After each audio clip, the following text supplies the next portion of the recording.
Malam itu, hujan gerimis menyapu perlahan kota BSD. Bas Agramas berwarna merah itu meluncur pelan memasuki kawasan stasiun Cisauk.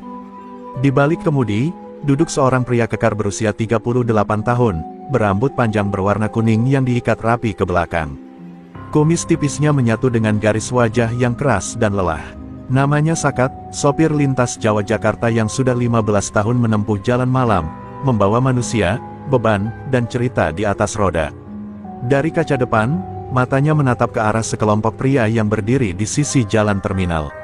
Mereka mengenakan jaket kulit lusuh, merokok dengan tatapan liar. Sakat sudah hafal, mereka adalah anak buah Mat Kosim, preman penguasa stasiun Cisauk. Sudah 3 malam ini mereka meminta jatah keamanan, dan malam ini mereka kembali mengadang. Tapi Sakat tetap menyalakan lampu dekat, memberi tanda tak akan berhenti. Salah satu dari mereka mendekat sambil berteriak, Bas Agramas. Berhenti dulu, jangan somong, Bang. Sakat hanya menurunkan kaca sedikit dan berkata tegas, jalan ini bukan warisan bapakmu. Saya kerja halal, jangan bikin ribut. Ia kembali menutup kaca, menekan gas pelan, mencoba lewat tanpa insiden. Namun keputusan itu jadi awal dari ledakan. Teng, sebuah batu besar menghantam kaca depan sisi kiri. Kaca itu pecah berantakan, membuat penumpang wanita di bangku depan berteriak histeris. Pecahan kaca menyambar pundak Sakat. Ia menahan diri, menoleh sekilas, lalu menepikan Bas di bawah lampu terminal. Tangannya mengepal, wajahnya memerah. Tapi ia masih duduk diam, menarik napas panjang. Para penumpang mulai panik, beberapa dari mereka merekam dengan ponsel. Bang, polisi mana, Bang? Tanya seorang penumpang pria. Gak ada polisi yang berani ke sini, Pak, jawab Sakat dingin. Ia membuka pintu Bas, berdiri perlahan, dan melangkah turun ke bawah gerimis. Jaket jeansnya mulai basah di bahu, namun sorot matanya tajam. Ia melangkah mendekati tempat sekelompok preman tadi berdiri. Anak buah Mat Kosim sudah lari lebih dulu, hanya menyisakan tawa ejekan dari kejauhan. Sakat berdiri di tengah jalan, menatap arah suara itu, lalu menunduk memungut batu yang tadi dilemparkan. Ia genggam erat dan berkata pelan, mulai malam ini, saya tidak diam lagi. Dari jendela warung kopi di seberang jalan, beberapa sopir tua melihat semua yang terjadi. Salah satu dari mereka berbisik, itu Sakat. Dulu murid pendekar Gunung Lawu. Kalau dia sudah murka, bisa-bisa Kosim ketemu malaikat maut. Dan malam itu, di bawah cahaya temaram dan kaca bas yang pecah, satu hal berubah, kesabaran seorang sopir telah retak. Dan retakan itu akan menjadi jurang maut bagi siapapun yang menganggap remeh lelaki berambut kuning dan jaket jeans ini. Nama lengkapnya Kosim bin Karwan. Tapi di kalangan sopir dan pedagang kecil sekitar stasiun Cisauk, ia lebih dikenal sebagai Mat Kosim si Bacok. Julukan itu bukan isapan jempol. Konon, tubuh Kosim pernah dibacok 5 orang saat rebutan lahan parkir di pasar Ciputat, namun anehnya, tak satu pun bacokan itu menembus kulit. Sejak itu, cerita soal kekebalannya menyebar dari terminal ke terminal, membuat nyali banyak orang ciut hanya mendengar namanya. Malam itu, Mat Kosim duduk di atas bangku kayu depan warung kopi Mbok Endang, menatap hujan gerimis dengan pandangan sinis. Di sampingnya, 2 anak buahnya, Bolan dan Repi, tertawa puas setelah melempar kaca Bas Agramas hingga pecah. Hahaha, Bas itu akhirnya tunduk juga, ujar Repi. Tapi Mat Kosim tak ikut tertawa. Ia tahu nama Sakat. Ia tahu sopir berambut kuning itu bukan orang sembarangan. Dan satu hal yang paling dibenci Mat Kosim adalah, orang berani menatap balik matanya tanpa takut. Dia turun dari bas, berdiri di tengah jalan, gak lari, ujar Bolan, menambahkan cerita. Matanya masih berkaca-kaca karena tawa. Tapi, wajah Kosim justru mengeras. Kalian bodoh, ucapnya datar. Orang yang gak takut itu, bukan berarti dia gila. Bisa jadi dia lebih bengis dari kita. Mat Kosim berdiri, tubuhnya tinggi besar, urat-urat tangannya mencuat jelas seperti akar tua. Ia berjalan menuju laci kecil di belakang warung, lalu membuka kotak besi tua yang berisi sebilah golok berkarat. Golok itu sudah menemaninya sejak era terminal belum berpagar beton. Kalau Sakat mau main kasar, kita sambut dengan lebih kasar, ucap Kosim pelan, seolah sedang menyanyikan lagu. Sementara itu, Sakat kembali ke garasi Agramas di bilangan Ciputat. Ia tidak bicara sepatah kata pun. Penumpang sudah diturunkan dengan selamat, tapi kaca bas sebelah kiri kini bolong menganga, menyisakan rasa malu sekaligus dendam. Di pojok ruang istirahat, ia duduk sambil mencuci luka kecil di bahunya.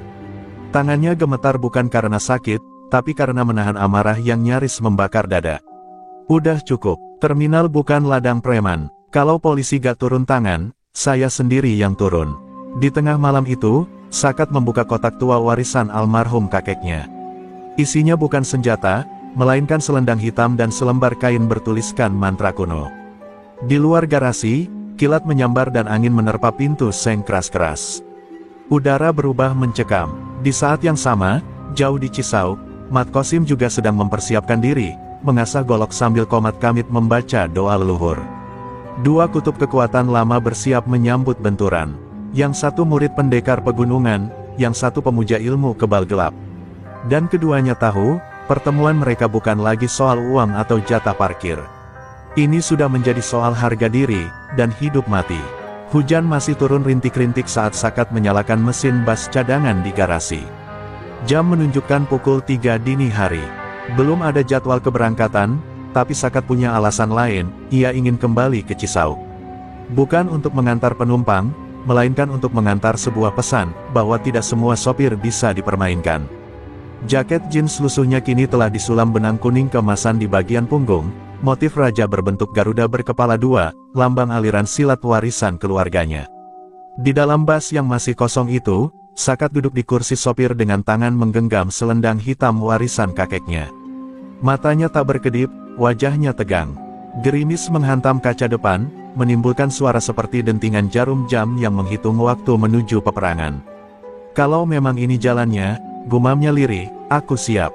Sementara itu, di emperan pasar yang remang-remang dekat stasiun Cisau, Mat Kosim sedang berdiri dengan dada telanjang, diguyur hujan, dikelilingi oleh anak buah dan warga yang ingin tahu. Di hadapannya, berdiri seorang dukun tua berpakaian hitam, yang tengah membacakan mantra untuk mengaktifkan kembali kekebalan Kosim.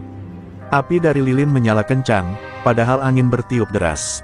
Tubuhmu takkan tembus oleh besi, takkan remuk oleh tulang, takkan lemah oleh ajian murahan. Seru si dukun, lalu meniup kembang 7 rupa ke dada Kosim. Warga yang melihat adegan itu bergidik ngeri. Beberapa orang merekam dari kejauhan, takut tapi penasaran. Gila, si Kosim mau perang lagi. Lawannya siapa? Tanya seorang tukang parkir. Tapi belum sempat dijawab, suara knalpot bas menderu dari kejauhan, menembus hujan dan gelap. Lampu depan bas Agramas menyala terang, memotong bayangan di antara kios-kios sayur. Bas itu berhenti di pinggir jalan, dan dari pintu depannya, turunlah Sakat. Tegap, tenang, berambut kuning panjang yang diikat rapi. Kosim mendekat dengan senyum meremehkan. Hebat, datang sendirian, tanyanya sinis. Sakat tak menjawab, ia membuka jaket jeansnya, memperlihatkan otot-otot lengannya yang keras seperti baja. Hujan membuat rambutnya menempel di pipi, tapi sorot matanya tetap menusuk. Gue gak datang buat ribut, tapi kalau lo pikir semua sopir bisa lo pecundangi, lo salah besar. Bolan dan Repi sudah siap dengan senjata tajam, tapi Kosim mengangkat tangannya, menghentikan mereka. Biar gue dulu, gue pengen lihat seberapa hebat si sopir bas yang katanya punya ajian warisan. Senyum Kosim melengkung licik, dan di tangan kanannya, golok tua yang diasah sejak malam sebelumnya berkilau di bawah lampu jalan. Orang-orang mulai mundur, membentuk lingkaran tak kasat mata. Sakat menarik napas panjang, ia mengikat selendang hitam di pinggangnya. Udara mendadak berubah dingin, dan gerimis yang tadinya riuh seolah sunyi sesaat. Lo pernah hancurkan kaca bas gue. Lo hancurkan harga diri para sopir di sini. Sekarang gue hancurin kebal lo. Suaranya datar, tapi menggema tajam di tengah malam. Kilatan petir membelah langit saat Mat Kosim melompat dengan lincah, menerjang ke arah Sakat sambil mengayunkan golok panjangnya. Suara golok menebas udara malam begitu keras hingga membuat beberapa warga menjerit dan mundur lebih jauh. Tapi Sakat tidak bergerak, ia berdiri diam, membiarkan bacokan itu menghantam langsung bahu kirinya. Krek, bunyi besi bertemu kulit, tapi anehnya, tak ada darah.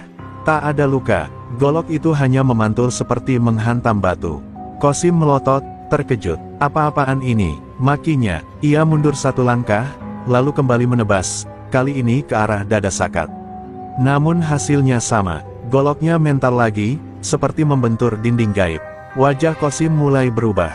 Matanya menyipit, bibirnya gemetar. Lo pakai apa? Santet. Ajian dari dukun mana lo? Hah. Sakat hanya mengangkat dagunya. Dengan suara dalam dan berat, ia menjawab, gue gak butuh santet, Kosim. Gue cuma bawa ajian dari kakek gue. Ajian? Tameng wajah. Lo boleh coba 10 kali. Gue tetap berdiri. Tangannya mengepal perlahan, lalu merentangkan lengan seperti tengah menyerap energi langit. Petir kembali menyambar, kali ini seolah menyorot tubuhnya yang kekar dan tak tergoyahkan. Dari pinggiran kerumunan, beberapa warga mulai bersorak kecil. Gila, sopir bas ini sakti bener. Bisik seorang ibu penjual nasi uduk. Kosim kena batunya sekarang, sahut tukang ojek yang sudah lama kesal dengan ulah preman itu. Tapi di tengah sorak kecil itu, anak buah Kosim, Bolan dan Repi, mulai maju dengan wajah marah.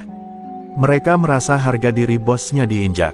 Namun sebelum mereka sempat bergerak, Sakat menatap mereka tajam. Mundur, gue belum selesai sama bos lo. Teriaknya, suaranya keras dan berat, membuat Bolan dan Repi ragu melangkah. Kosim yang mendengar itu makin murka. Ia menggeram seperti binatang terluka, lalu merogoh sesuatu dari pinggangnya, pisau kecil beracun, peninggalan pamannya yang dulu juga preman. Kalau bacok biasa gak mempan, gue cobain ini. Kosim menerjang lagi, lebih cepat dari sebelumnya. Tapi kali ini Sakat bergerak. Ia menangkis dengan lengan kirinya, lalu memutar tubuhnya dan menghantamkan siku keras ke rahang Kosim. Duk, Kosim terpental 2 meter dan jatuh terguling ke tanah becek, goloknya terlempar jauh. Kosim bangkit dengan susah payah, tubuhnya kotor, wajahnya lebam. Hujan makin deras. Namun malam itu, untuk pertama kalinya dalam hidupnya, Mat Kosim merasa takut. Bukan karena luka di tubuhnya, tapi karena musuhnya tak bergeming. Dan lebih dari itu, semua orang melihatnya kini bukan lagi sebagai penguasa Cisau, tapi sebagai preman yang kehilangan wibawa. Sakat melangkah maju perlahan, membiarkan suara langkah sepatunya menginjak genangan air menjadi irama kematian. Lo masih mau lanjut? Tanyanya, suaranya datar. Kosim menggertakkan gigi. Tapi sebelum ia sempat menjawab, teriakan warga makin riuh, bukan karena pertarungan, tapi karena suara sirine mobil polisi dari kejauhan. Entah siapa yang melapor, tapi malam itu, takdir mulai menulis ulang kekuasaan di stasiun Cisau. Kilau biru merah dari lampu rotator menyapu genangan air dan wajah-wajah penasaran warga yang masih mengerubungi arena duel. Suara sirine makin dekat, menusuk malam Cisau yang diguyur hujan. Sakat berdiri tegak di tengah jalan berlumpur, napasnya masih tenang meski baru saja menggulingkan preman paling ditakuti di daerah itu. Sementara Mat Kosim, kini bersandar di tiang kayu warung, menyeka darah di sudut bibirnya sambil melirik panik ke arah suara itu. 2 mobil patroli berhenti dengan rem berdecit. 5 polisi keluar, dipimpin seorang perwira muda bernama Ibtu Bagus, yang dikenal jujur tapi masih baru bertugas di wilayah BSD. Matanya langsung menyapu lokasi dan terhenti pada Kosim yang babak belur, lalu berpindah ke sosok kekar berambut kuning yang berdiri gagah di depan Bas Agramas. Apa yang terjadi di sini? Serunya keras, mencoba menguasai situasi.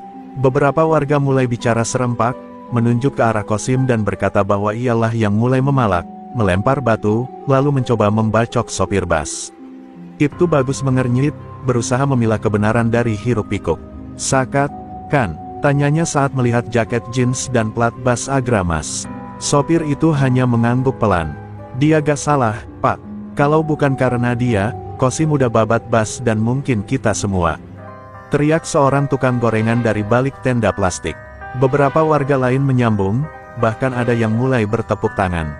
Ibtu Bagus mulai menyadari bahwa ini bukan sekadar perkelahian jalanan, ini adalah klimaks dari tekanan bertahun-tahun yang ditimbulkan Kosim di kawasan stasiun. Kosim mencoba berdiri tegak, terlatih, lalu berteriak, Pak Polisi, saya korban. Lihat nih muka saya babak belur. Tapi sebelum ia bisa lanjut, Ibtu Bagus menatapnya dingin. Kamu kira kami gak pernah dengar laporan-laporan tentang pemalakan, pecah kaca, dan premanisme di sini? Malam ini kamu salah pilih lawan, Kosim. Tanpa banyak bicara lagi, Ibtu Bagus memberi isyarat. 2 anggotanya langsung memborgol Kosim, yang sempat meronta, tapi tubuhnya terlalu lemah untuk melawan. Di sisi lain, warga mulai bersorak lebih keras. Beberapa memekik kegirangan, bahkan ada yang merekam dengan ponsel, menyebarkannya ke media sosial dengan tagar "Preman Cisau kena batunya". Sakat masih berdiri di tempat, diam, seolah menunggu hujan mencuci semua amarah dan kekusutan dari wajahnya.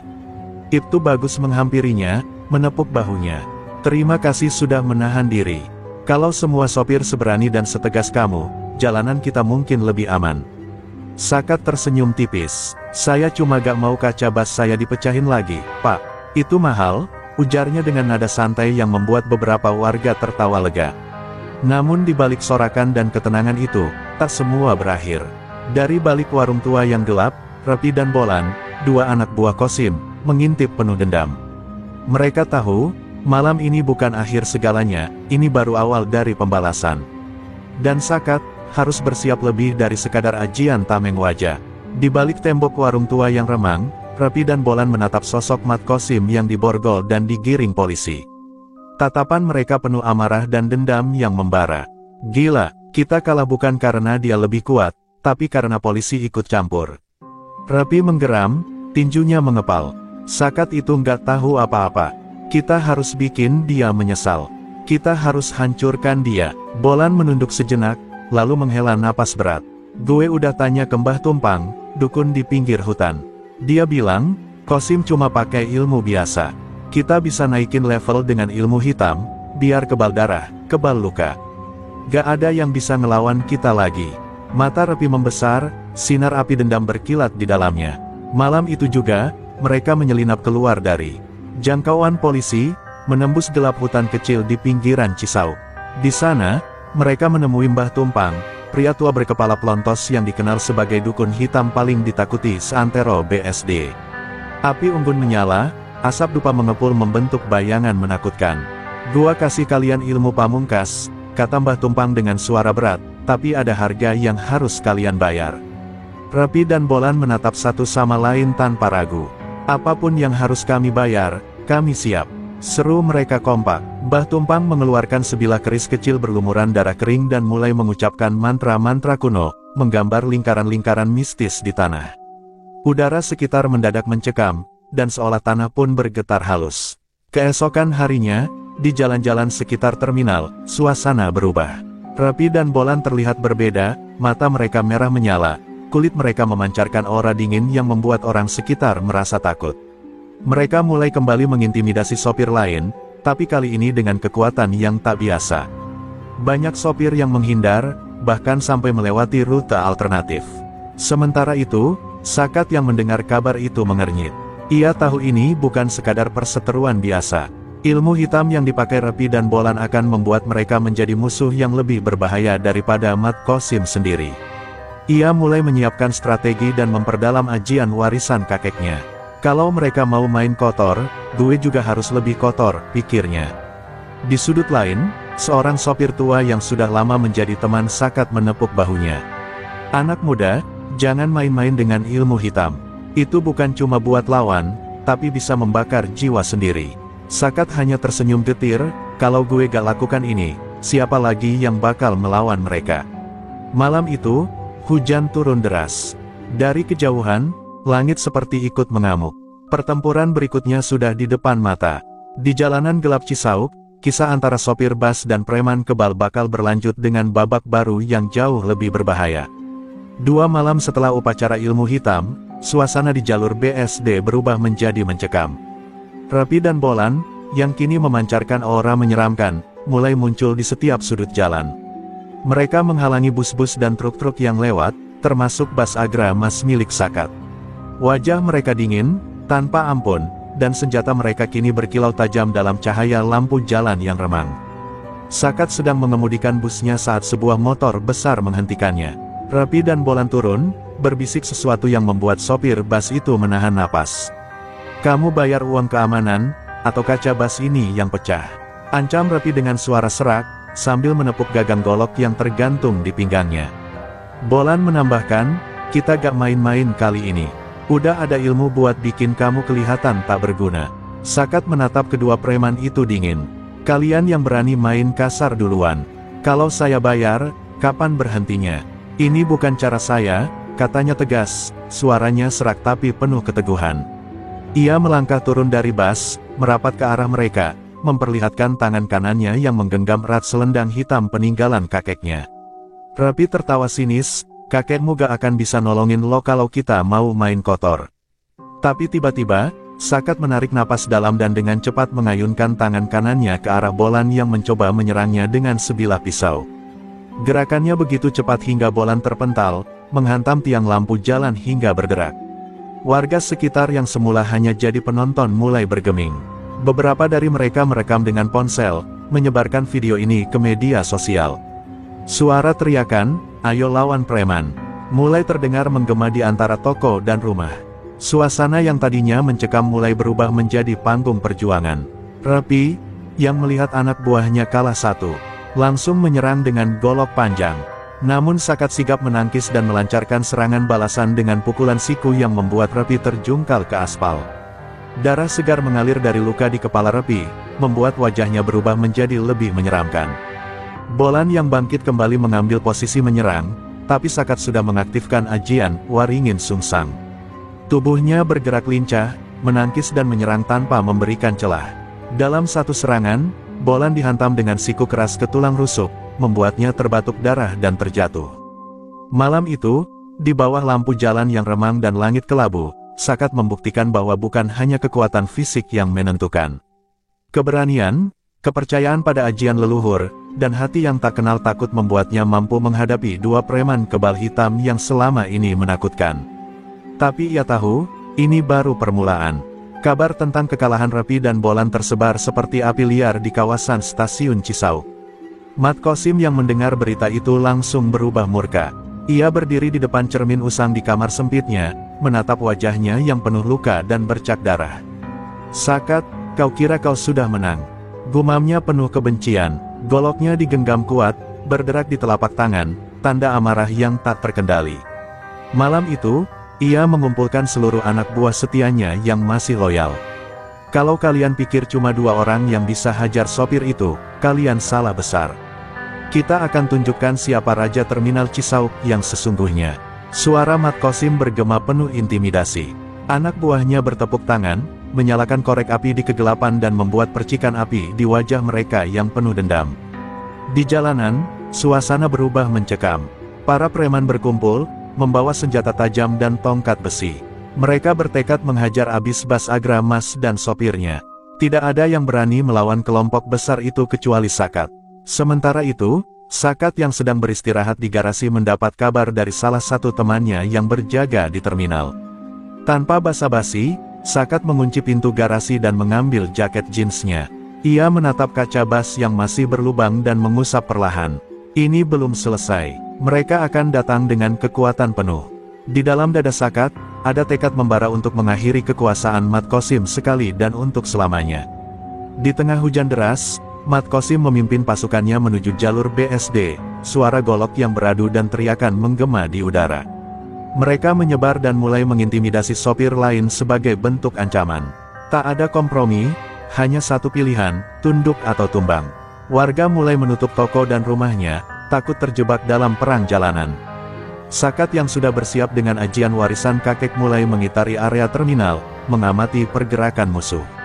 Ia tahu ini bukan soal kekuatan fisik saja, tapi juga kecerdasan dan keberanian. "Kalau aku jatuh, siapa lagi yang bakal melawan mereka?" pikirnya getir. Namun, ia tak pernah mau menyerah. Pertarungan malam itu pun tak terelakkan. Suara benturan besi, teriakan, dan dentingan golok memenuhi udara. Sakat bertarung dengan sigap, memanfaatkan ajian, Waringin Sungsang, dan ketangkasan yang sudah ia latih bertahun-tahun.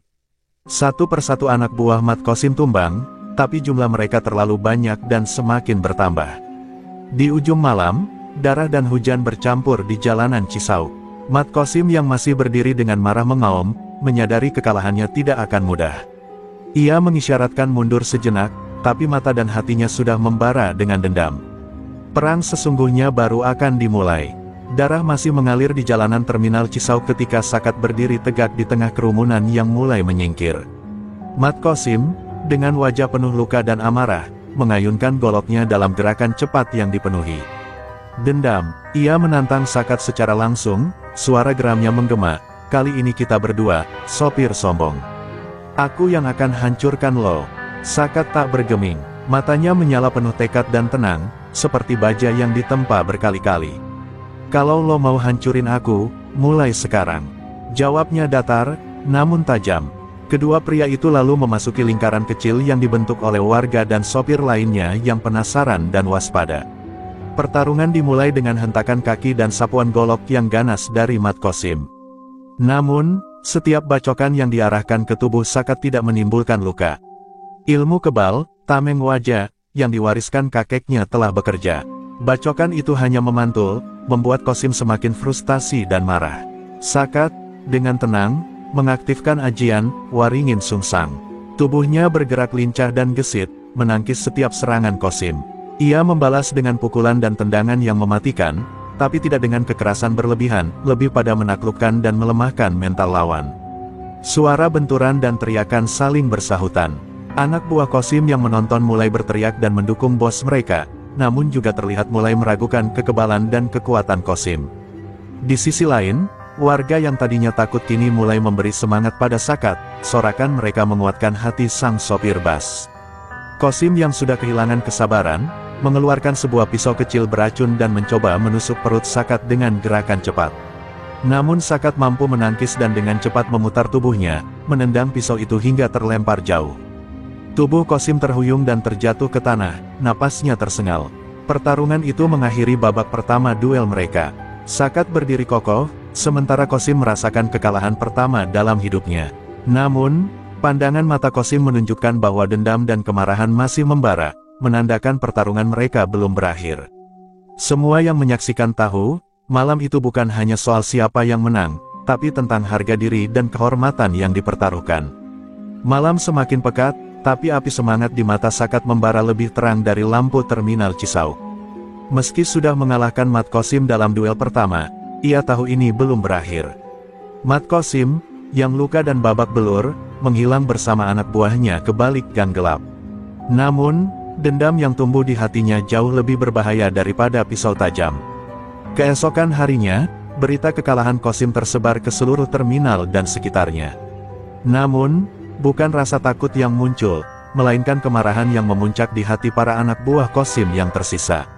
Mereka berencana melakukan serangan balik yang tak terduga, menggunakan segala cara agar Sakat dan Bas Agramas tidak bisa melanjutkan perjalanan.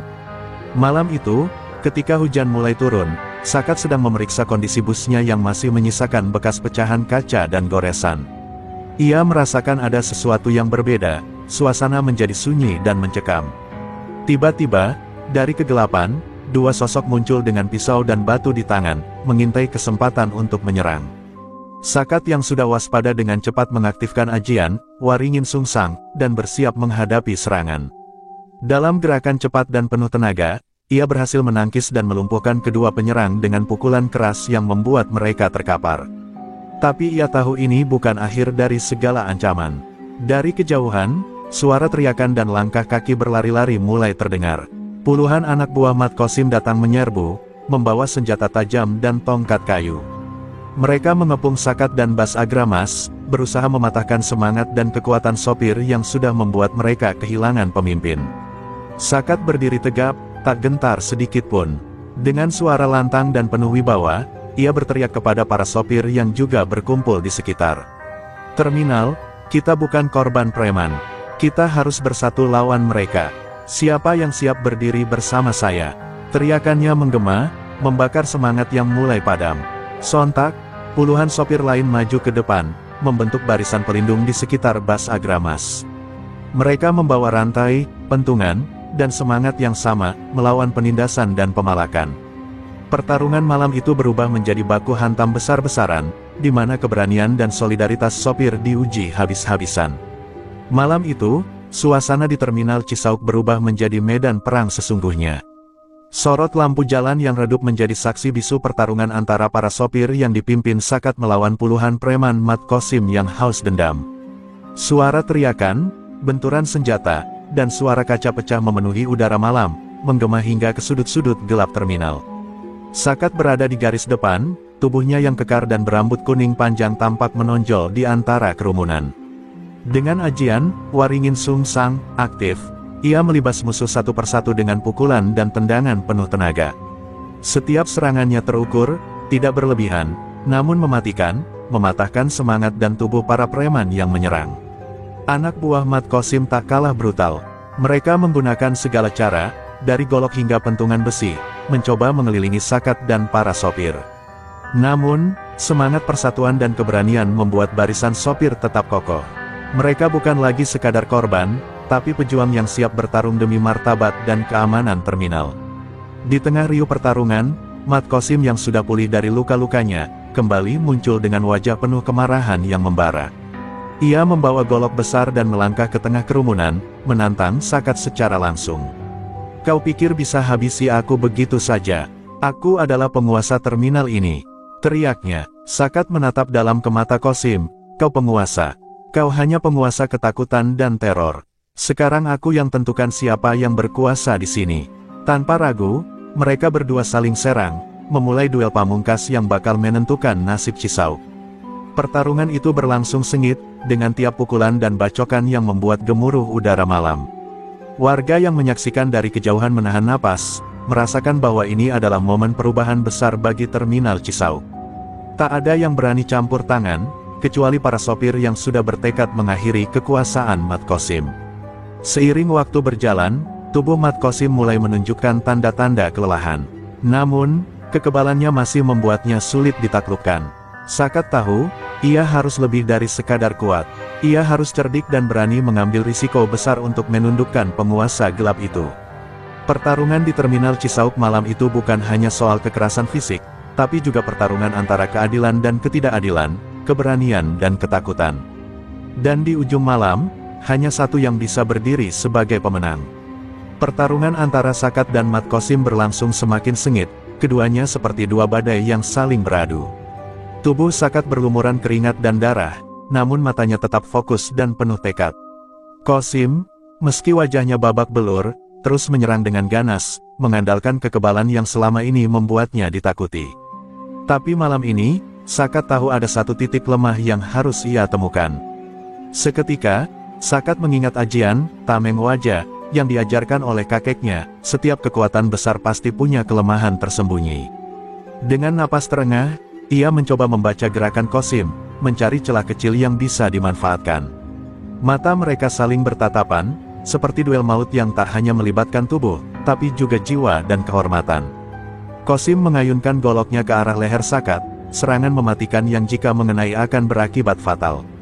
Namun, Sakat menggerakkan tubuhnya ke samping dengan cepat, lalu memanfaatkan momentum untuk menendang lutut Qasim.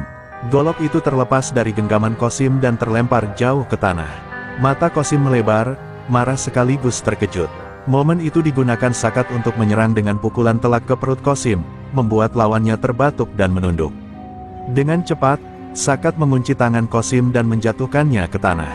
Kerumunan warga dan sopir yang menonton menahan napas, menyaksikan puncak pertarungan yang menentukan masa depan Cisauk. Tapi Qasim belum menyerah. Dengan sisa tenaga, ia mencoba menggigit lengan Sakat, berusaha membebaskan diri. Namun, tekad Sakat lebih kuat. Dengan satu tenaga luar biasa, Sakat mengunci leher Qasim dengan teknik bela diri khusus, membuat preman itu tak berdaya. "Ini akhirmu, Qasim," teriak Sakat penuh semangat. Kerumunan pecah menjadi sorak-sorai. Anak buah Qasim yang lain mulai mundur, menyadari bos mereka telah kalah. Polisi yang sejak tadi berjaga pun maju, mengambil alih situasi. Mat Qasim diborgol dan diangkat, wajahnya penuh amarah namun tak berdaya. Sakat berdiri tegak, napas masih terengah tapi mata tetap menyala. Malam itu, terminal Cisauk mengalami perubahan besar. Keadilan dan keberanian akhirnya menang atas kekuasaan yang menindas. Tapi Sakat tahu, perjuangan belum selesai. Ada ancaman lain yang mungkin muncul, dan ia harus selalu siap menjaga kedamaian yang baru saja diraih dengan darah dan keberanian. Terminal Cisauk yang dulu penuh dengan teror dan ketakutan kini berubah seketika. Sopir-sopir yang sempat menunduk karena tekanan Mat Qasim kini berjalan tegak dengan kepala terangkat. Sakat duduk di bangku kayu pinggir jalan, wajahnya letih namun ada ketenangan yang baru. Namun, di balik damainya suasana, ada rasa waspada yang mengintai. Beberapa sopir berbisik bahwa anak buah Qasim yang belum tertangkap mulai menghilang ke dalam bayang-bayang kota, merencanakan sesuatu yang lebih gelap. "Kita belum bisa bernapas lega, kata seorang sopir tua kepada Sakat saat melewati. Mereka takkan berhenti begitu saja, apalagi yang namanya dendam. Sakat mengangguk pelan. Ia tahu kemenangan malam itu bukan akhir, melainkan awal dari babak baru. Di balik keberanian dan ajian yang ia miliki, ancaman tak kasat mata masih mengintai. Ia mulai menyusun rencana, berkoordinasi dengan polisi dan komunitas sopir untuk menjaga keamanan dan mencegah kembalinya kekacauan. Namun, tak hanya ancaman fisik yang menghantui. Beberapa malam terakhir, Sakat merasakan mimpi buruk yang sama berulang kali, bayangan gelap yang membisikkan kata-kata penuh ancaman, bayangan Mat Qasim yang tak kunjung hilang dari pikirannya. Apakah ini peringatan, atau justru jebakan? Di tengah keramaian pasar malam Cisau, seorang pria misterius dengan jubah hitam tiba-tiba mendekati Sakat. Matanya tajam, penuh rahasia. Hati-hati, Sakat, kemenanganmu membuatmu masuk ke medan yang lebih berbahaya, katanya pelan namun tegas. Sakat menatap pria itu, mencoba menyembunyikan kegelisahan yang mulai merayapi hatinya. Waktu berjalan, tapi ketegangan tak pernah benar-benar hilang. Sopir-sopir mulai bergabung dalam komunitas, saling menguatkan dan belajar bela diri. Sakat menjadi sosok panutan sekaligus pelindung yang tak hanya mengandalkan kekuatan fisik, tapi juga kepemimpinan dan kebijaksanaan. Damai yang tercipta di Terminal Cisauk memang terasa indah, namun rapuh. Semua tahu bahwa bayang-bayang gelap dari masa lalu masih mengintai, siap menerkam kapan saja. Dan Sakat, dengan segala kemampuannya, harus bersiap menghadapi ujian terberat dalam hidupnya. Ketenangan di Terminal Cisauk mulai terganggu ketika kabar burung tentang kehadiran sosok misterius menyebar. Warga dan sopir mulai merasa ada sesuatu yang berbeda, bayangan baru yang lebih mengancam dibandingkan Mat Qasim. Malam-malam menjadi lebih sunyi, tapi udara terasa berat, seolah rahasia gelap tengah menyelimuti. Sakat, yang merasakan gelisah tak wajar di dadanya, berkeliling terminal dengan waspada. Ia menangkap tatapan-tatapan aneh dari orang-orang yang biasanya ramah. Siapa dia? Dari mana asalnya? Gumam Sakat dalam hati. Namun, tak ada yang berani menjawab dengan jelas, seakan takut membocorkan sesuatu yang berbahaya. Suatu malam, saat hujan mulai turun pelan, Sakat bertemu dengan pria berjubah hitam yang dulu pernah mengunjunginya. Dia bukan preman biasa, ujar pria itu dengan suara rendah. Dia membawa ilmu hitam yang jauh lebih gelap dan kuat. Jika tidak segera dihadapi, Cisauk akan tenggelam dalam kegelapan. Sakat merasakan getaran dingin menyusup ke tulang punggungnya. Ia tahu, dirinya harus lebih waspada dari sebelumnya. Ia mulai mendalami ajian warisan leluhurnya, berlatih hingga larut malam, memperkuat tubuh dan pikirannya. Ini bukan hanya pertarungan fisik, tapi juga spiritual, pikirnya. Di sisi lain, sosok bayangan itu mulai bergerak, mengirimkan anak buahnya yang tak kasat mata untuk mengintimidasi sopir dan warga. Beberapa kaca bas mulai pecah sendiri, bisik-bisik mistis terdengar di malam hari, membuat suasana menjadi mencekam. Ketakutan mulai merebak kembali. Sakat mencoba mengumpulkan para sopir untuk membentuk komunitas yang lebih solid. Ia berbicara dengan penuh semangat, mengingatkan bahwa hanya dengan persatuan mereka bisa menghadapi ancaman ini. Kita harus lebih dari sekadar berani, kita harus bijak dan kuat, ucapnya. Namun, di balik semua usaha itu, Sakat merasa dirinya mulai kewalahan.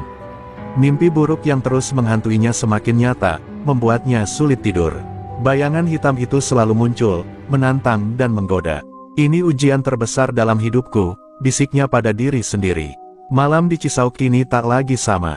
Kegelapan bukan hanya soal malam tanpa cahaya, tapi hadir dalam bentuk ancaman yang lebih dalam, menguji batas keberanian dan keteguhan hati Sakat dan para sopir. Perang tak kasat mata ini baru saja dimulai. Malam itu, di balik gemuruh hujan yang membasahi jalanan Cisauk, Sakat duduk termenung di sudut garasi busnya. Mimpi buruk yang terus menghantuinya semakin nyata, seolah bayangan gelap itu mulai merasuk ke dalam hidupnya. Tubuhnya lelah, tapi pikirannya tak pernah berhenti berputar, mencari jalan keluar dari kegelapan yang mengancam. Beberapa sopir yang tergabung dalam komunitas mulai kehilangan semangat. Ketakutan dan keraguan merayapi hati mereka setelah beberapa kejadian aneh, kaca pecah sendiri, suara-suara misterius, bahkan hilangnya beberapa sopir secara tiba-tiba. Apa kita benar-benar bisa melawan ini, Sakat? Tanya seorang sopir muda dengan wajah pucat. Sakat menatap mereka dengan mata yang penuh tekad, kita harus kuat. Ini bukan hanya tentang kita, tapi tentang masa depan semua sopir dan warga Cisau. Aku juga merasa berat, tapi menyerah bukan pilihan. Namun di dalam hatinya, ia tahu ujian ini jauh lebih berat dari yang pernah ia hadapi sebelumnya. Suatu malam, saat Sakat berlatih di pinggir terminal, bayangan gelap itu muncul secara nyata untuk pertama kalinya. Sosok hitam dengan mata merah menyala berdiri di hadapannya, menghembuskan hawa dingin yang menusuk tulang. Sakat, kau pikir kau bisa melawan kekuatan yang lebih besar darimu? Aku akan hancurkan semua yang kau sayangi. Suara itu bergema, penuh ancaman. Sakat berdiri tegak, mencoba menahan gemetar. Aku tidak akan takut padamu. Selama ada nyawa di tubuhku, aku akan melindungi terminal ini, jawabnya tegas. Namun, saat itu juga, tubuhnya terasa melemah, seolah energi gelap itu mulai merasuk ke dalamnya. Ia jatuh terduduk, terengah-engah. Hari-hari berikutnya menjadi perjuangan batin yang keras. Sakat, berjuang melawan rasa takut dan kelelahan yang mendera, berusaha menjaga komunitas sopir tetap bersatu. Ia mencari bantuan kepada seorang paranormal tua yang dikenal sebagai penangkal ilmu hitam di daerah sekitar.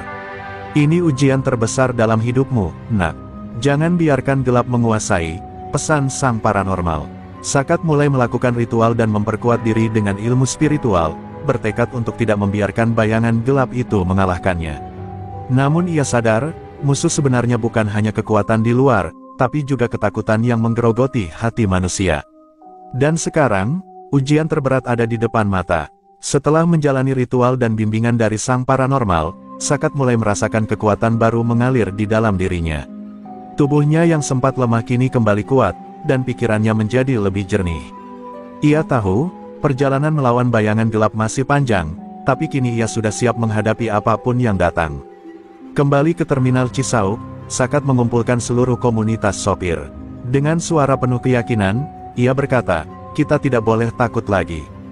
Kegelapan yang selama ini mengancam kita akan kita lawan bersama-sama.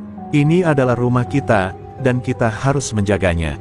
Sorak-sorai pun mengiringi kata-katanya, semangat kembali membara di hati para sopir. Malam itu, Sakat mengaktifkan ajian warisan kakeknya dengan lebih kuat. Tubuhnya memancarkan aura yang berbeda, seolah ada energi alam yang menyatu dengannya. Ia berkeliling terminal, menjaga agar tak ada satupun bayangan hitam yang berani mendekat. Warga sekitar mulai merasakan perubahan positif, keberanian kembali mengisi udara malam. Namun, sosok bayangan gelap itu tak tinggal diam. Ia mengirim anak buahnya yang lebih kuat dan licik untuk mengacaukan suasana. Beberapa sopir yang belum sepenuhnya kuat kembali terguncang, merasa ketakutan menghadapi ancaman yang semakin nyata. Tapi kali ini, mereka tahu ada Sakat di belakang mereka. Dalam sebuah pertempuran kecil, Sakat menunjukkan kebijaksanaan dan kekuatan baru. Ia mampu mengalahkan anak buah bayangan gelap itu tanpa harus mencederai mereka terlalu parah, memberi mereka kesempatan untuk berubah. Ini bukan hanya soal kekerasan, tapi juga soal hati, ujarnya tegas, membuat sopir lain terinspirasi. Kehadiran Sakat membuat komunitas sopir semakin solid. Mereka mulai belajar bela diri dan menjaga satu sama lain, membangun pertahanan yang kokoh. Terminal Cisauk yang dulu dipenuhi ketakutan kini perlahan berubah menjadi benteng harapan dan keberanian. Anak-anak bermain di jalanan, dan para sopir kembali tersenyum. Meski begitu, Sakat tahu musuh sebenarnya belum muncul secara penuh. Bayangan gelap yang menghantuinya masih mengintai di balik tirai malam. Namun, kali ini ia yakin, dengan persatuan dan kekuatan baru yang dimilikinya, ia bisa menghadapi ujian apapun yang datang. Malam itu, di bawah sinar bulan purnama, Sakat berdiri di atas atap Bas Agramas, menatap ke kejauhan dengan mata penuh tekad. Aku bangkit dari kegelapan, dan aku tak akan pernah menyerah, bisiknya pelan, siap menghadapi babak terakhir perjuangan yang menentukan nasib terminal Cisauk. Malam itu, langit terminal Cisauk tampak kelam, diselimuti awan hitam pekat yang menutup sinar bulan. Sakat berdiri di tengah keramaian sopir dan warga yang siap menghadapi apapun yang datang. Semua mata tertuju padanya, sosok yang kini menjadi simbol keberanian dan harapan. Namun di balik itu, hati Sakat berdebar, menyadari musuh sejati yang selama ini membayanginya akan segera muncul. Tiba-tiba, dari balik bayang-bayang gelap, sosok besar dan menyeramkan muncul. Wajahnya tak terlihat jelas, tapi aura kejahatan dan kekuatan hitam yang menyelimuti tubuhnya membuat udara di sekitar membeku. Kau sudah berani melawan kekuasaanku, Sakat, suaranya menggeram. Penuh kebencian yang dalam, sekarang saatnya kau merasakan kegelapan sesungguhnya. Sakat menatap sosok itu dengan tenang, mengaktifkan ajian, Waringin Sungsang, yang kini lebih kuat dari sebelumnya. Tubuhnya berkilat dengan aura biru menyala, siap menghadapi pertempuran terakhir. Aku tak takut padamu, ini adalah rumahku, dan aku akan melindunginya sampai titik darah penghabisan, jawabnya lantang. Pertarungan sengit pun dimulai, keduanya bergerak lincah dan penuh tenaga. Serangan-serangan mematikan melayang di udara, disertai benturan hebat yang mengguncang tanah dan membuat warga di sekitar menahan napas. Setiap pukulan dan tendangan membawa nyawa dan kehormatan yang dipertaruhkan. Sosok hitam itu melontarkan mantra-mantra gelap yang membuat suasana semakin mencekam. Namun Sakat mampu menangkis dan menghindar dengan ketangkasan luar biasa, memanfaatkan ajian leluhur yang kini mengalir dalam darahnya. Ia tahu, untuk mengalahkan musuh ini, ia harus mengandalkan bukan hanya kekuatan fisik, tapi juga kekuatan batin. Pertarungan berlanjut ke ujung terminal, di mana lampu-lampu redup semakin mempertegas kegelapan. Sakat menggunakan jurus pamungkasnya, mengeluarkan energi yang membakar dan menerangi sekitarnya. Sorak-sorai warga yang menonton berubah menjadi doa dan harapan, menyemangati sang pahlawan. Akhirnya, dengan satu serangan pamungkas, Sakat menembus pertahanan musuhnya, membuat sosok hitam itu terjatuh dan menghilang dalam asap kelam. Udara menjadi tenang, dan cahaya mulai kembali menyinari terminal Cisauk yang dulu penuh teror. Kemenangan bukan hanya milik Sakat, tapi milik semua yang berani berdiri dan melawan. Namun, di dalam hati Sakat, ada kesadaran bahwa kedamaian adalah perjuangan yang tak pernah berhenti. Ia tahu, akan selalu ada bayangan yang mengintai, tapi dengan keberanian dan persatuan, terminal Cisauk bisa terus hidup dalam cahaya dan harapan. Pagi di terminal Cisauk menyambut dengan sinar matahari yang hangat, mengusir gelap malam penuh perjuangan. Suasana berubah total, jalanan yang dulu dipenuhi ketegangan kini dipenuhi senyum dan tawa sopir serta warga. Sakat berdiri di depan bas Agramas, tubuhnya yang kekar sedikit letih namun mata tetap bersinar penuh kemenangan. Setelah pertarungan hebat melawan musuh sejati, Sakat merasa beban berat di dadanya mulai terangkat. Ia tahu perjuangan bukan hanya soal melawan kekerasan, tapi membangun kepercayaan dan harapan di tengah masyarakat. Ini bukan akhir, tapi awal baru untuk terminal kita, ucapnya kepada para sopir yang mengelilinginya. Warga dan sopir mulai bergotong royong membersihkan sisa-sisa kerusakan, memperbaiki fasilitas terminal yang sempat rusak. Semangat kebersamaan tumbuh subur, seolah luka-luka masa lalu mulai sembuh. Sakat turut membantu, menunjukkan bahwa ia bukan hanya pejuang, tapi juga pelindung dan teman. Namun, di balik senyum itu, Sakat tak melupakan pelajaran berharga selama perjalanan ini. Ia mulai mengorganisir komunitas sopir dengan aturan yang jelas, agar tidak ada lagi ruang untuk premanisme dan ketakutan. Kita harus terus bersatu, menjaga keamanan dan keadilan, pesannya penuh tekad. Beberapa sopir muda yang dulu ragu mulai belajar bela diri dan ikut berlatih bersama Sakat. Mereka tidak hanya ingin melindungi diri, tapi juga meneruskan semangat perjuangan yang telah ditanam. Terminal Cisauk perlahan berubah menjadi simbol keberanian dan solidaritas. Sakat pun mulai membuka ruang diskusi dengan aparat keamanan dan pemerintah setempat, agar pengawasan dan penegakan hukum di terminal semakin kuat. Ia sadar, untuk menciptakan perubahan nyata, kerjasama harus melibatkan semua pihak yang peduli. Di malam yang tenang, saat terminal mulai sepi, Sakat duduk di atas atap busnya, menatap bintang-bintang yang berkelip. Ia merasa lega sekaligus siap menghadapi tantangan berikutnya. Kita telah menang hari ini, tapi perjalanan panjang masih menanti, gumamnya penuh harapan. Terminal Cisauk bukan lagi tempat yang penuh ketakutan dan kekerasan. Di bawah kepemimpinan Sakat dan solidaritas para sopir, harapan baru tumbuh, mengantarkan masa depan yang lebih cerah bagi semua yang menjejakkan kaki di sana. Setelah kemenangan besar di terminal Cisauk, suasana sempat tenang. Namun, kedamaian itu ternyata rapuh. Di sebuah sudut kota, bayangan baru mulai bergerak, sosok gelap yang bahkan lebih berbahaya dari Mat Qasim. Bisik-bisik tentang pemimpin baru yang dingin dan kejam menyebar di kalangan preman dan kriminal. Sakat mulai menerima laporan dari jaringan sopir dan warga yang merasa adanya pergerakan mencurigakan di daerah-daerah sekitar terminal. Mereka membangun kekuatan baru, kata salah satu sahabat dekat Sakat. Rasa khawatir mulai menggelayuti hati Sakat, ia tahu perjuangan belum usai. Sosok baru ini juga memiliki ilmu gelap dan jaringan yang kuat. Ia tak hanya menggunakan kekerasan fisik, tapi juga permainan politik dan tipu daya untuk menguasai wilayah. Sakat harus mempersiapkan diri menghadapi musuh yang jauh lebih cerdas dan licik. Dengan bantuan komunitas sopir dan aparat keamanan yang sudah terjalin baik, Sakat mulai mengatur strategi. Ia melakukan patroli lebih intensif, serta mengajak warga untuk saling menjaga dan melaporkan segala indikasi ancaman.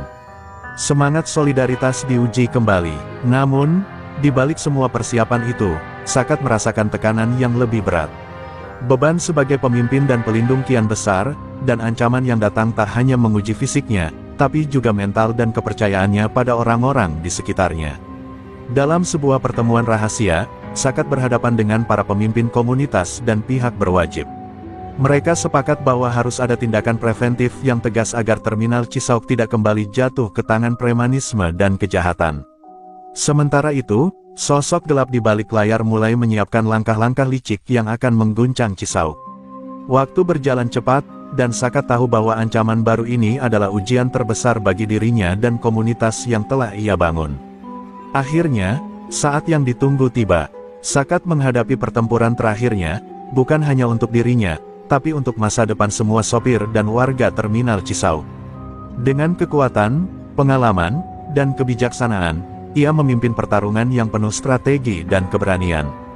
Dalam pertempuran yang penuh dengan intrik dan bahaya, Sakat memanfaatkan setiap pelajaran yang ia dapatkan selama ini.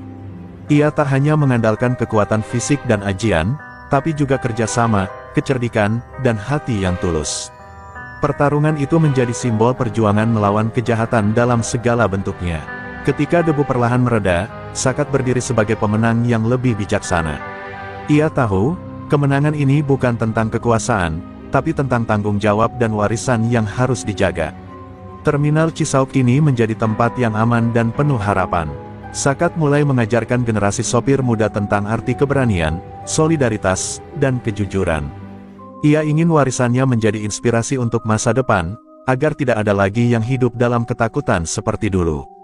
Komunitas sopir yang dulu terbagi kini bersatu dalam ikatan kuat, siap menjaga terminal dari segala ancaman yang mungkin datang. Mereka sadar, kedamaian adalah hasil perjuangan bersama yang harus dipertahankan. Di akhir cerita, Sakat duduk di atas bas Agramas, memandang terminal yang kini penuh kehidupan. Senyum kecil terukir di wajahnya, tanda kepuasan dan harapan yang tak pernah padam. Terminal Cisauk bukan lagi medan perang, tapi rumah yang aman dan penuh harapan, berkat perjuangan seorang sopir bernama Sakat. Warisan itu kini menjadi cahaya yang menerangi jalan bagi semua. 2 hari setelah peristiwa berdarah di terminal Cisauk, suasana mulai kembali normal. Namun nama Sakat justru makin santer dibicarakan. Video amatir pertarungannya melawan Kosim menyebar di media sosial, bahkan beberapa kanal berita menayangkannya dengan judul bombastis, "Sopir bas habisi preman kebal di Cisauk." Namun Sakat sendiri tak muncul ke publik. Ia menghilang, entah kemana. Di salah satu garasi bas Agramas di Cibitung, seorang pemuda tanggung bernama Rino, kenek bas yang dulu selalu ikut Sakat, tengah menatap kaca spion sambil menirukan gaya Sakat menyetir. "Kalau Abang Sakat masih di sini, mungkin terminal-terminal lain juga udah bebas," gumamnya lirih. Sejak ditinggal Sakat, ia merasa sepi, tapi juga terpanggil. Rino lalu membuka laci bawah kursi dan mengeluarkan buku lusuh berjudul Ajian Jalanan, Warisan Leluhur Para Sopir. Buku itu ditinggalkan Sakat padanya, tanpa sepatah kata pun. Di halaman depan tertulis tangan Sakat, "Kalau jalanan kembali kotor, kau tahu harus berbuat apa." Tak lama, datang kabar bahwa preman-preman baru mulai muncul di terminal Kalideres. Mereka membawa backing-an ormas hitam dan memakai ajian pelindung juga. Sopir-sopir kecil mulai diintimidasi, bahkan mobil-mobil pribadi juga mulai ditodong. Situasi hampir mirip dengan Cisauk sebelum Sakat datang. Rino merasa ragu, ia masih muda, dan belum menguasai ajian seutuhnya. Tapi saat ia melihat seorang ibu penumpang menangis karena kehilangan dompet akibat ulah preman terminal, ia sadar, diam bukan pilihan. Ia mengetatkan jaket keneknya, menatap jalanan yang membentang, dan naik ke kursi kemudi. "Saya bawa bas ini ke Kalideres, Om," teriaknya ke kepala garasi. Pria tua itu hanya menatapnya sekilas lalu mengangguk pelan. "Kalau kamu niatnya bantu orang kecil, jalanmu akan dijaga semesta," ucapnya. Rino mengangguk dan menyalakan mesin. Suara mesin bas meraung seperti singa yang terbangun. Perjalanan menuju Kalideres terasa berbeda. Rino merasa seperti membawa semangat para sopir tertindas. Di sakunya, ia menggenggam sebuah koin logam peninggalan Sakat yang konon bisa menjadi kunci aktivasi ajian Tameng Rasa. Ia tahu, saat nanti harus menghadapi para preman, dirinya tak boleh ragu. Saat memasuki kawasan Kalideres, ia melihat seorang preman menendang motor tukang ojek karena menolak bayar uang lapak. Rino menekan rem mendadak dan turun dari bus. Semua orang di terminal terdiam saat pemuda kenek itu berjalan maju, menatap sang preman. Kalian belum kapok, ya. Sekarang giliran gue. Pertarungan di terminal Kalideres tak sebrutal Cisau, tapi lebih rumit. Preman-preman di sini bukan hanya kuat secara fisik, tapi juga punya jaringan dan senjata. Namun Rino tak mundur. Dengan bekal ajian dari buku peninggalan Sakat, ia berhasil melumpuhkan 3 orang dengan jurus sapuan udara 1000 jejak. Para penonton ternganga. Pemuda kurus itu mendadak berubah jadi badai. Namun pemimpin preman Kalideres, seorang bertubuh besar bernama Dul Sangkur, tak tinggal diam. Ia maju dengan mandau dan ajian Raja Petak, membuat tubuhnya tak bisa disentuh. Namun Rino mengingat petuah Sakat, ajian sekuat apapun bisa rontok kalau niat lo bukan buat menindas. Dengan keberanian total, Rino menerjang maju. Pukulan pertamanya tak berhasil, pukulan kedua juga terpental, tapi saat ia menggenggam koin Sakat dan menyebutkan mantra terakhir dari buku, tubuhnya diselimuti aura biru samar. Ia memukul dada Dul Sangkur tepat di jantungnya. Mandau terlempar, dan tubuh Dul Sangkur roboh seperti pohon tumbang. Semua preman kabur, terminal Kalideres kembali sunyi. Para sopir, tukang ojek, pedagang asongan, bahkan petugas parkir datang dan mengangkat tubuh Rino. Mereka bersorak, menangis, dan mencium tangan Rino, tapi Rino tak merasa jadi pahlawan. Ia hanya menggeleng dan berkata, "Gue cuma sopir. Sama kayak kalian." Beberapa hari kemudian, di sebuah kedai kopi di daerah Serang, terlihat seorang pria rambut kuning duduk menyendiri. Ia tersenyum kecil saat membaca berita online, kenek bas luluh lantakan preman Kalideres, diduga pewaris ajian Sakat Cisau. Wajah pria itu bukan asing, dialah Sakat. Ia mematikan ponselnya, menatap ke arah jalan raya. Di kejauhan, terlihat siluet bas Agramas melaju. Dengan langkah pelan, Sakat berdiri dan berjalan ke arah berlawanan. Jalanan ini belum selesai, masih banyak tempat yang harus dibersihkan. Tapi hari ini, ia tahu, ada generasi baru yang siap melanjutkan. Di langit sore yang temaram, suara klakson bas bersahutan, seolah memberi salam kepada para pejuang jalanan. Jalan raya bukan cuma aspal dan setir. Di baliknya, ada nyawa, harapan, dan keadilan. Dan mereka, para sopir, adalah garda terdepan yang selama ini tak pernah dilihat. Cerita Sakat mungkin telah usai, tapi legenda baru sedang dimulai. Dan selama masih ada ketidakadilan di terminal atau di jalan tol, akan selalu ada seorang sopir yang berani berkata, "Cukup. Sampai di sini."